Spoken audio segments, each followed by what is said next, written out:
Am I wrong for splitting the bill at dinner and not letting my boyfriend pretend he paid? I, 24 female, have been dating Ben, 26 male, for 8 months. For context, Ben and I are from different income brackets, and Ben has expressed that he sometimes feels a little bit weird about this because he's a gentleman at heart, but he says it's hard to treat me since I'm not really impressed by his gestures.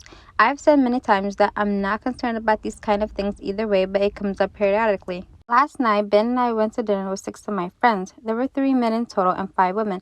At the end of the dinner, the 2 guys, Max and Harry, said we would get the bill as the guys usually do when we're out. Ben quietly said to me that he wasn't really comfortable with the guys paying for his dinner, so I said I'd chip in with the bill. Ben said thank you, that could he chip in, then I could pay him back afterwards because he didn't want them to know I was paying. This struck me as totally absurd because firstly, it's a unnecessary step.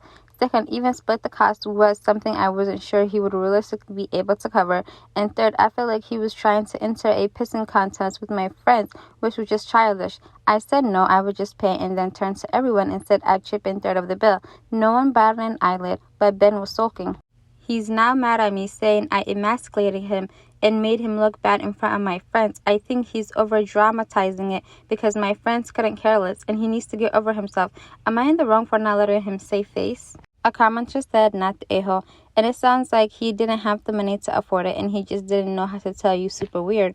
OP replied, I knew he didn't though, and he said I could pay back later. Like if he'd paid, he would have been relying on me transferring him back the money. So why go through the extra step when I could just pay? I don't think OP is in the wrong at all. She's definitely not the a-hole. I feel like to a certain degree, everybody has their own insecurities, especially when it comes to like finances. Like financial insecurity is a huge issue for like a lot of people, especially in the setting of romantic relationships between men and women. But I feel like if you can't handle such relationship, or you being with someone who has more money than you can't be comfortable with it, or you always have to be in like some sort of contest or some sort of like, oh, I have to save face, then you might want to get somebody in the same tax bracket as you, because doing too much sometimes he's definitely doing too much. Would I be wrong for asking my friend to return the expensive wedding gift I gave her after she and her fiance broke up? About 3 weeks ago, my friend broke up with her fiance a month before their wedding. What happened this weekend? She found him fooling around with another girl and called off the wedding. It's a huge mess, and I feel awful for her. It truly is a devastating time for her, and I've been as supportive as possible through it all. She has been one of my closest friends for the past 15-ish years, and she's basically a sister to me. Because of this, when I found out they were engaged at the beginning of the year, I wanted to give her a truly special wedding gift. She has always been into interior design and has wanted an MS lawn chair for a long time, and for $4,500, which was a good deal, so I got it for her. I'm fortunate to be able to afford this, but it's still quite a lot. She was ugly crying when I told her about it, and she was extremely grateful for it. However, now that the wedding is called off, I'm not sure what to do. I could still use that money if I were to get it back. Is it rude to ask for her to return it for at least pay me back for the chair?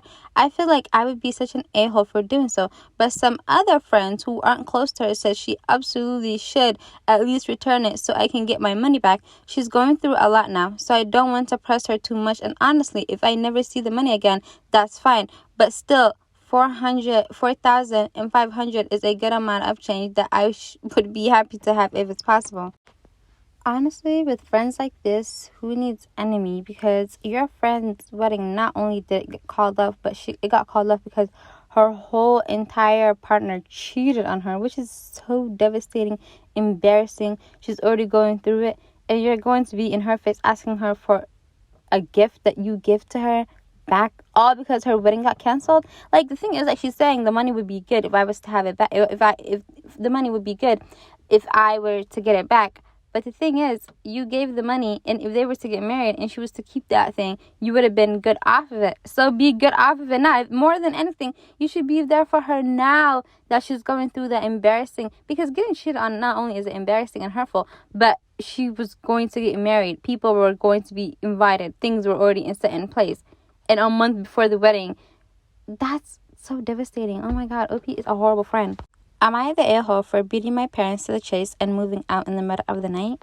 I, 18 female, overheard conversations with my mom and my dad, 39 female and 40 male, about how they planned to kick me out shortly after my 18th birthday. The way they were talking about it seemed like they were dead serious, and the way it was brought up multiple times made it seem like they were going to kick me out too. So I decided that I wouldn't give them the chance to kick me out and made plans with my friend Riley.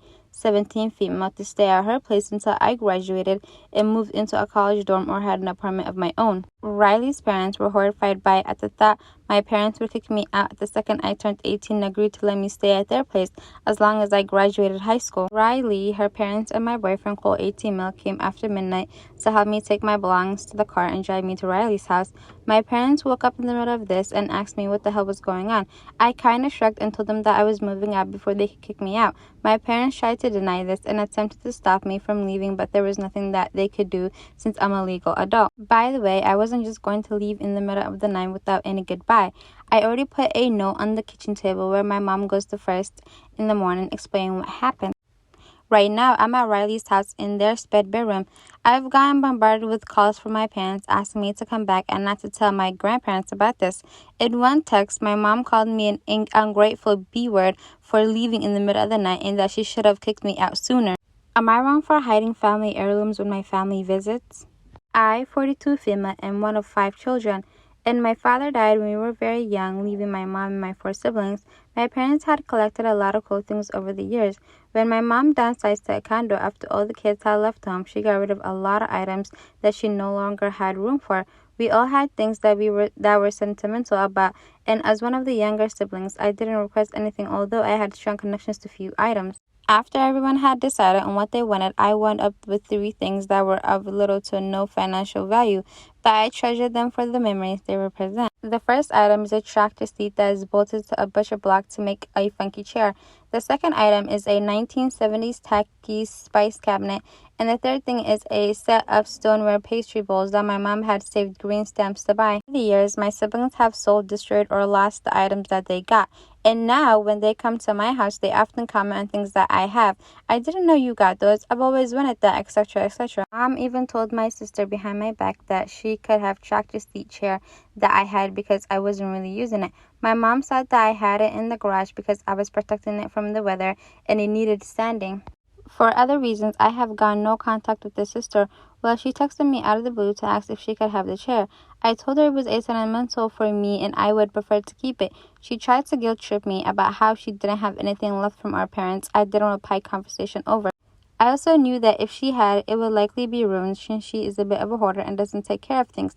She has let a flooding basement go unresolved for years and her entire house smells like mildew, so bad that I can smell it on her whenever I'm around her. She refuses to acknowledge there is a problem. Shortly after the text exchange, my mom came to house sit for one night and I hid the chair in question because I was worried she was going to have my sister come over and grab it or take it for her. Then again, recently, my mom asked me if she could have the spice rack to give to my sister. I said that I was using it, which is true. He will be hosting Christmas this year, and I plan to hide the bowls, the chair, and the spice rack while my family is visiting. I feel like I don't really want anything to do with my family at all, including the heirlooms. I'm not someone who's generally attached to things, especially when it starts to affect a relationship. But I feel on principle this is about more than the heirlooms and more about boundaries. I feel bad about hiding things, but am I the a-hole? Absolutely not, because what type of crazy family does she have? I would just hide it anytime they come over because clearly if you don't want to let it go, you don't want to let it go. And if your family is crazy, then your family is crazy. So I would just hide it every single time they come over. And then when they say, oh, where is this and this? I'll be like, oh, yeah, that I pawned it a long time ago. So there's no more to it, you know?